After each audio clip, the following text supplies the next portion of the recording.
et de l'Innovation. Excellence, je passe très respectueusement la parole.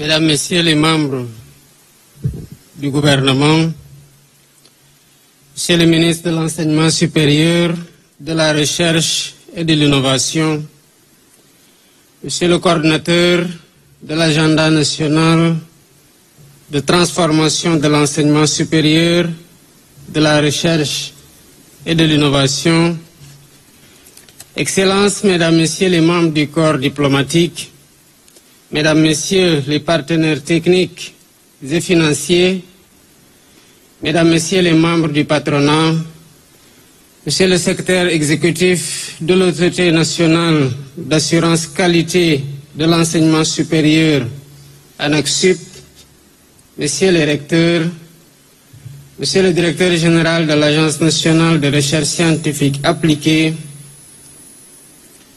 Monsieur le directeur général de l'Agence sénégalaise d'études spatiales, Mesdames, Messieurs les directeurs des instituts supérieurs d'enseignement professionnel ISEP, Mesdames, Messieurs les présidents, directeurs généraux et directeurs d'établissements privés d'enseignement supérieur, Mesdames, Messieurs les représentants des syndicats de l'enseignement supérieur, Mesdames, Messieurs les représentants des amicales et coordination d'étudiantes et d'étudiants, Mesdames, Messieurs les enseignants, enseignants-chercheurs, Mesdames, Messieurs les personnels administratifs, techniques et de services, chers élèves, chères étudiantes, chers étudiants, distingués invités, Mesdames, Messieurs. L'histoire nous enseigne que le Sénégal est une terre de savoir, de connaissances profondes. L'université sénégalaise, construite au départ sur un héritage colonial,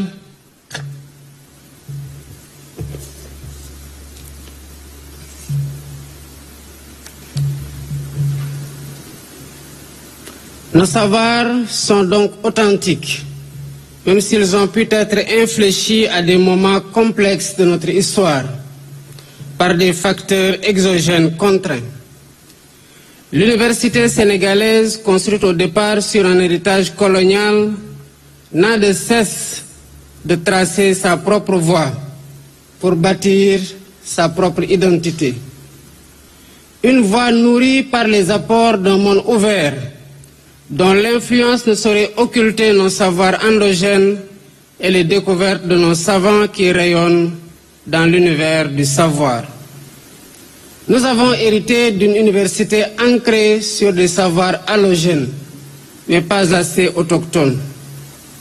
75 ans après notre indépendance, il est temps d'imaginer une université sénégalaise moderne, ouverte aux mutations actuelles, mais profondément enracinée dans nos réalités. Une université tournée vers les sciences contemporaines, telles que l'intelligence artificielle, le numérique et bien d'autres domaines, tout en préservant son identité culturelle. En effet, l'université sénégalaise est traversée par de multiples problématiques qu'elle se doit de résoudre. Je peux citer les infrastructures, le nombre d'étudiants, la problématique des curricula, le financement, la digitalisation, j'en passe. Mesdames, Messieurs, le monde universitaire doit saisir l'enjeu de ces mutations du monde de la connaissance, de la recherche et de l'innovation pour construire une université sénégalaise forte de ses valeurs et préparée aux évolutions complexes des savoirs. L'université doit être repensée, refondée, réinventée. Elle doit répondre à nos aspirations, soutenir le développement national et s'inscrire pleinement dans l'agenda national de transformation systémique. Cette transformation doit toucher tous les niveaux: universités, écoles, instituts, UFR, écoles doctorales, laboratoires de recherche, départements et centres d'incubation. Elle exige des réflexions épistémologiques nouvelles, audacieuses et originales, mais accompagnées par une volonté politique forte. La solennité de l'événement d'aujourd'hui nous commande d'aborder les défis majeurs auxquels notre système d'enseignement supérieur est confronté et qui nécessitent des solutions durables. Mesdames, Messieurs, notre doctrine de l'aménagement du territoire à travers les 8 pôles territoires se fonde sur une équité territoriale de principe qui a vocation à ne laisser aucune fille ou aucun fils de ce pays au bord de la route. Nous voulons un enseignement supérieur pour tous, quel que soit le lieu de production et de diffusion de l'effort intellectuel. Nous voulons des établissements d'enseignement supérieur partout, à la fois pour des raisons d'endogénéité et de ventilation géographique de nos talents. L'université sénégalaise est une et indivisible. Elle bénéficie d'une autonomie scientifique, pédagogique et administrative. Et cette autonomie doit être renforcée par une gestion rationnelle et transparente de ses ressources humaines et financières, garantissant une équité territoriale réelle. J'en appelle donc à un développement équilibré des pôles territoriaux d'enseignement supérieur, de recherche et d'innovation, en cohérence avec la politique territoriale équitable que je promeus. J'en appelle à une mobilité institutionnelle des enseignants-chercheurs, seul gage d'une égalité des chances. Mesdames, Messieurs, ces assises permettront d'apporter des solutions durables aux défis structurels de notre système d'enseignement supérieur, de recherche et d'innovation. Nous devons résoudre l'instabilité chronique du calendrier universitaire qui coûte annuellement plus de 40 milliards de francs CFA, soit 400 milliards ces 10 dernières années. Nous devons tous convenir que cette situation n'est pas viable. Le respect du calendrier académique est fondamental pour garantir la qualité de la formation, permettre une bonne organisation des enseignements, assurer le déroulement correct des examens et économiser les dépenses continues sur toute l'année. Pour atteindre cet objectif et conformément à mes instructions en Conseil des ministres le 27 novembre 2024, un plan d'urgence sur les infrastructures universitaires sera incessamment lancé pour que les chantiers prioritaires puissent être rapidement réceptionnés.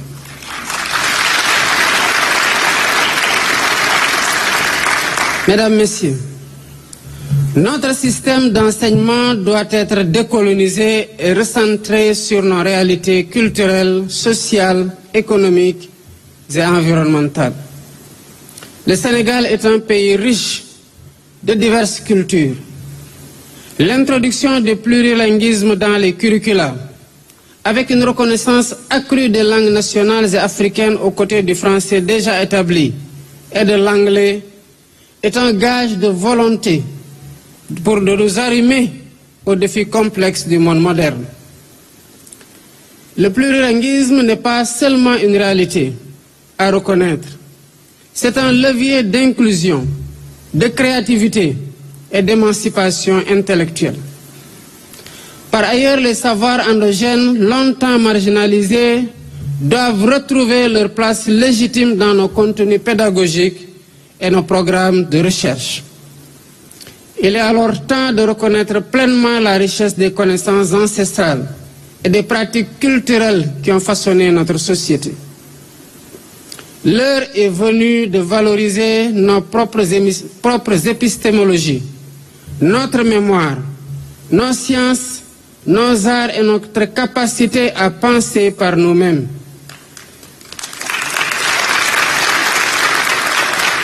Il s'agit là d'un acte de souveraineté scientifique et culturelle qui doit conférer à notre enseignement supérieur un rôle central dans le développement durable de notre pays. Les établissements privés d'enseignement supérieur ont pris une place significative dans notre paysage éducatif. Ils sont le réceptacle principal d'un tiers des étudiants sénégalais et de beaucoup d'étudiants d'origine africaine. Ils offrent une panoplie de filières diversifiées et sont le lit de la diplomatie universitaire sénégalaise et le prolongement du service public de l'enseignement supérieur. Et ils en assument aussi une responsabilité entière.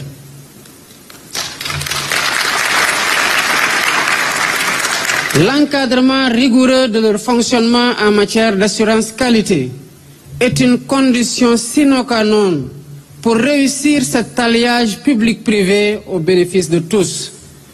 À cet égard, j'accorde une importance particulière aux formations extracurriculaires qui façonnent des compétences pratiques à des talents purs qui doivent éclore en dehors des circuits classiques de nos écoles et instituts. Compte tenu du taux d'analphabétisme élevé dans notre pays et les barrières linguistiques, cette approche est à soutenir pour freiner la déperdition des talents et encourager l'inventivité. Mesdames, Messieurs, c'est le lieu de féliciter encore une fois nos vaillants ingénieurs et techniciens qui ont facilité le lancement effectif du premier satellite sénégalais en août 2024 et qui ont démarré le processus de lancement du deuxième satellite. Ces avancées nous confortent dans l'idée d'un Sénégal des talents, d'un Sénégal qui innove, d'un Sénégal qui se projette avec fierté et détermination vers le futur. La recherche et l'innovation constituent sur ce plan deux piliers essentiels pour le développement de notre nation. Voilà pourquoi l'organisation de la recherche et de l'innovation doivent être repensée pour favoriser la synergie entre les institutions et encourager la collaboration interdisciplinaire. Il est impératif de soutenir la création de plateformes communes et de renforcer les liens entre les universités, instituts nationaux et de recherche et le secteur privé. Ensuite, le financement de la recherche doit devenir une priorité nationale. Nous devons diversifier les sources de financement en mobilisant davantage de fonds publics, mais aussi en encourageant les partenariats avec le secteur privé et les bailleurs et mécènes internationaux pour la valorisation des résultats de la recherche. L'édition scientifique, la documentation et les bibliothèques jouent un rôle central dans la diffusion des savoirs. Nous devons les soutenir et soutenir nos presses universitaires, promouvoir la multiplication des publications de nos chercheurs, doctorants et enseignants-chercheurs. La numérisation des archives et la mise à disposition des ressources documentaires en ligne sont également des priorités afin de faciliter l'accès à l'information pour tous. Mesdames, Messieurs, l'État fait déjà beaucoup d'efforts malgré des contraintes budgétaires évidentes. Les œuvres universitaires représentent 46% du budget du ministère de l'Enseignement supérieur, limitant ainsi les ressources disponibles pour la recherche. À titre d'exemple, sur un investissement annuel de 1 118 738 francs CFA par étudiant, 483 francs seulement sont dédiés au pédagogique, le reste allant au social. Mais malgré ces investissements importants, le taux élevé, le taux d'abandon précoce demeure alarmant. En amont de ce dysfonctionnement se trouve, il faut le dire, le baccalauréat et l'office du bac. Les deux méritent d'être revus.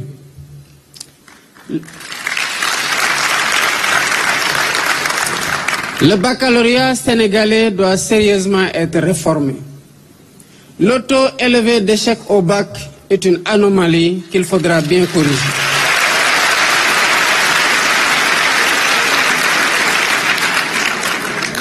Mesdames, Messieurs, nous sommes en face d'une évidence.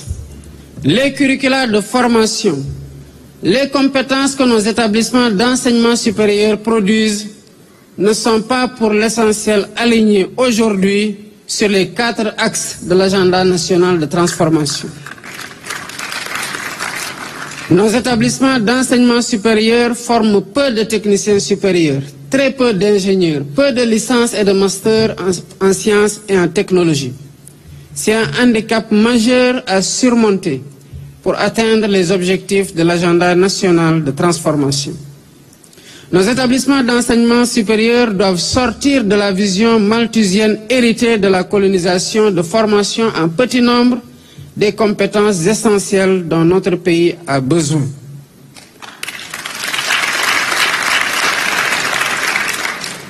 Mais je suis convaincu que l'enseignement supérieur sénégalais est capable en quelques années de se transformer pour former des milliers d'ingénieurs et des dizaines de milliers de techniciens, alignant ainsi le profil des sortants à l'industrialisation du pays, à la souveraineté alimentaire et pharmaceutique, qui sont les priorités de la vision Sénégal 2050.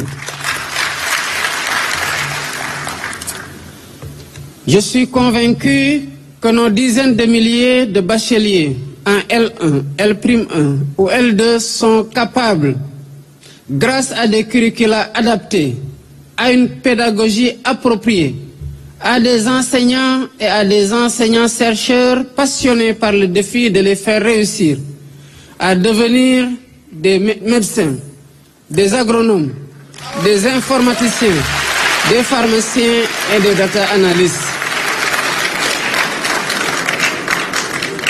Notre système d'enseignement supérieur doit être capable de sortir des sentiers battus, de son domaine de confort qui ne fait que reproduire l'héritage colonial, pour se sublimer, se réinventer, pour donner à notre économie, à notre société, à notre espace culturel, les cerveaux et les porteurs de savoir engagés à sa transformation.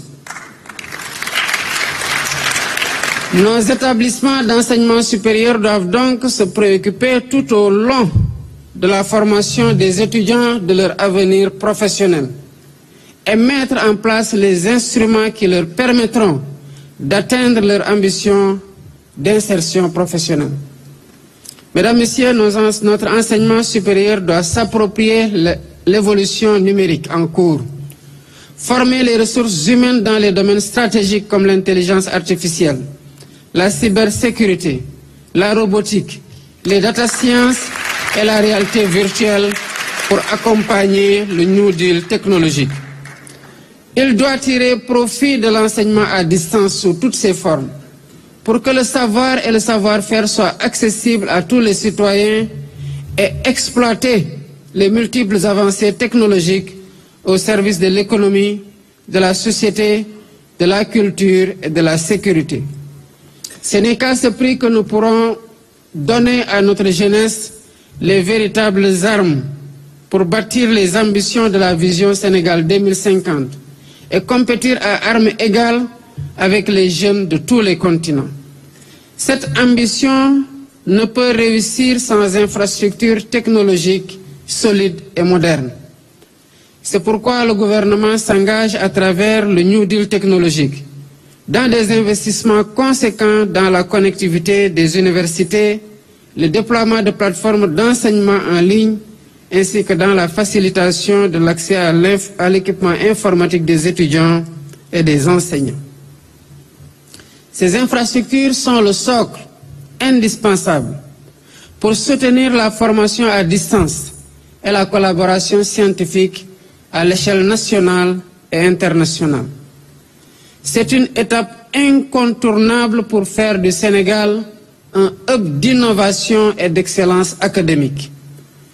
Notre enseignement supérieur, public comme privé, doit se renforcer et renforcer son intégration nationale à travers le travail inlassable de l'Autorité nationale d'assurance qualité ANAQ-Sup et l'intégration africaine par une implication plus forte de nos institutions dans toutes les activités du Conseil africain d'enseignement supérieur et malgache d'enseignement supérieur, le CAMES. Le Sénégal est un hub africain de l'enseignement supérieur. Nous devons en être fiers. Notre pays reçoit chaque année plusieurs étudiantes et étudiants venant des pays frères. Nos universités reçoivent aussi des enseignants-chercheurs de tous les continents. C'est pourquoi le ministère de l'Enseignement supérieur doit établir un plan afin de conformer le classement africain et mondial de nos universités à leur notoriété internationale. Dans ce monde de la connaissance, les universités constituent un des acteurs importants du respect et de la considération du pays. Mesdames, Messieurs, je voudrais à ce stade exprimer mes chaleureuses félicitations à M. Abdourahmane Diouf, ministre de l'Enseignement supérieur, de la Recherche et de l'Innovation, pour l'organisation de cette magnifique cérémonie de lancement des concertations nationales sur l'agenda national de transformation de l'enseignement supérieur, de la recherche et de l'innovation. Je l'exhorte à tout mettre en œuvre pour accompagner ces concertations.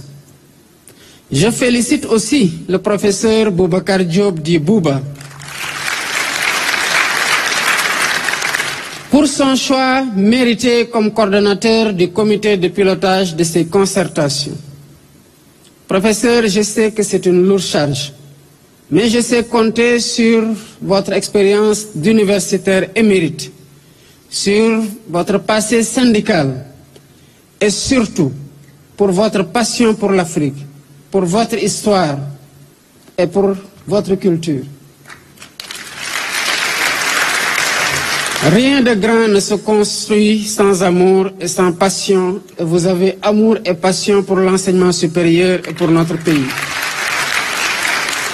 Je sais que sous votre direction, le comité de pilotage de ces assises nous livrera des conclusions productives sur l'agenda national de transformation de l'enseignement supérieur, de la recherche et de l'innovation.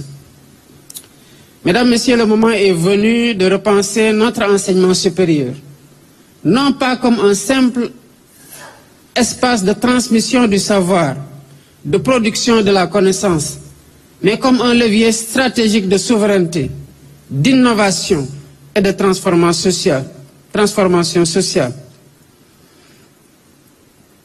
Le moment est venu de réformer. Réformer pour une meilleure régulation de l'enseignement supérieur. Réformer pour une qualité académique aux standards internationaux. Réformer pour aligner l'enseignement supérieur sur les besoins et les attentes de l'agenda national de transformation. C'est sur ce que je déclare ouvertes les concertations nationales sur l'agenda national de transformation de l'enseignement supérieur, de la recherche et de l'innovation.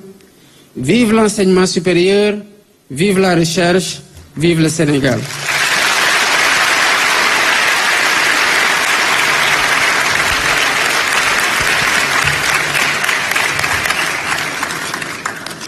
Mbokki Sénégal, gannaaw bi ma leen nuyoo yéen ñëpp ci fi teew